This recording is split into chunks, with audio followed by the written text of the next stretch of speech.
Skill development scam కేసులో Chandrababu bail రద్దు పిటిషన్పై విచారణను సుప్రీంకోర్టు 3 వారాలకు వాయిదా వేసింది.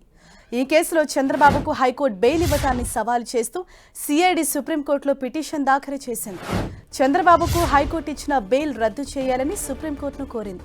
కేసును దర్యాప్తు చేస్తున్న అధికారులను చంద్రబాబు కుటుంబం బెదిరిస్తోందని సిఐడి తరపు లాయర్ ముకుల్ రోహత్గి కోర్టు దృష్టికి తీసుకెళ్లారు.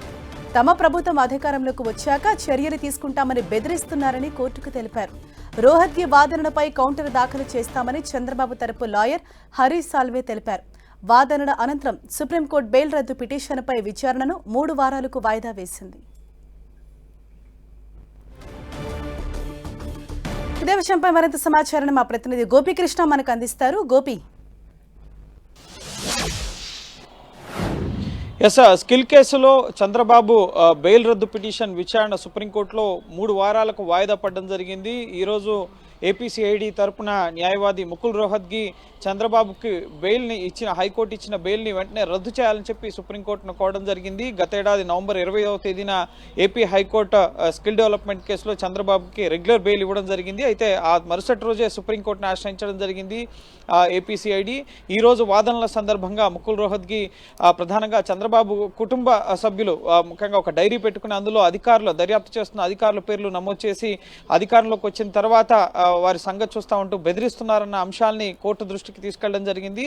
జస్టిస్ బేలాయం త్రివేది అలాగే జస్టిస్ పంకజ్ మిట్టల్ ధర్మాసనం ముందు ఈ కేసు విచారణ జరిగింది. అయితే బెయిల్ షరతును ఉల్లంఘిస్తున్నారు అన్న విషయాన్ని కోర్టు దృష్టికి తీసుకెళ్తూ వెంటనే ఈ కేసు పైన ముఖ్యంగా బెయిల్ రద్దు పిటిషన్ ని విచారించి వెంటనే బెయిల్ రద్దు చేయాలని చెప్పి ముకుల్ రోహత్గి సిఐడి తరఫున వాదనలు వినిపించడం జరిగింది. అయితే ఏపీసీఐడి లేవనెత్తున్న అంశాలు ఏవైతున్నాయో వాటన్నిటికీ కూడా కౌంటర్ దాఖలు చేస్తామని చెప్పి చంద్రబాబు తరపు న్యాయవాది హరీష్ సాల్వే అలాగే సిద్ధార్థ్ లూత్రా కోరడం జరిగింది. సో 2 వారాల్లోగా కౌంటర్ దాఖలు చేయాల్సి ఉంటుంది. అలాగే తదుపరి విచారణ 3 వారాలకి వాయిదా వేయడం జరిగింది.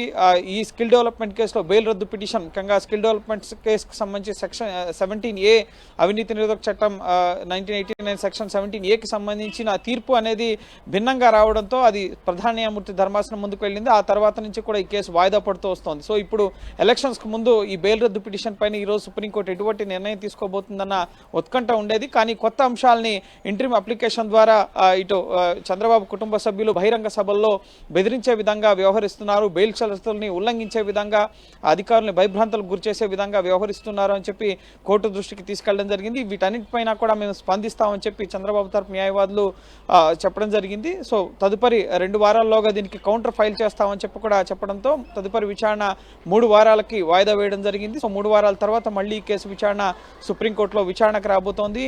సో ఏపీసీఐడి లేవనెత్తిన అంశాలకు సంబంధించి ఇటు చంద్రబాబు తరపు న్యాయవాదులు ఏ అంశాలను ప్రస్తావిస్తారని మనం వేచి చూడాల్సి ఉంటుంది. ఎందుకంటే చూసాం బయట బహిరంగ సభల్లో చంద్రబాబు కుటుంబ సభ్యులు ముఖ్యంగా డైరీ విషయానికి ప్రస్తావిస్తూ అందులో అధికారుల పేర్లను చేస్తూ ఖచ్చితంగా అందరి విషయాలు కూడా తేలుస్తాం, మేము అధికారంలోకి వచ్చాము అన్న విషయాల్ని ఈరోజు కోర్టు దృష్టికి తీసుకెళ్లడంతో సో కోర్టు అసలు మీ అభ్యంతరం ఏంటి, దేని గురించి అడుగుతున్నారు అని చెప్పినప్పుడు వెంటనే బెయిల్ని రద్దు చేయాలి, బెయిల్ షరతులను ఉల్లంఘిస్తున్నారన్న విషయాన్ని కోర్టు దృష్టికి తీసుకెళ్లడం జరిగింది. సో చూడాలి చంద్రబాబు తరపు న్యాయవాదులు ఎటువంటి కౌంటర్ ఫైల్ చేస్తారో, అలాగే తదుపరి సుప్రీంకోర్టు ఈ బెయిల్ రద్దు విషయంలో ఎటువంటి ఉత్తర్వులు ఇస్తుందనేది మనం వేచి చూడాలి. Right, thank you Gopi.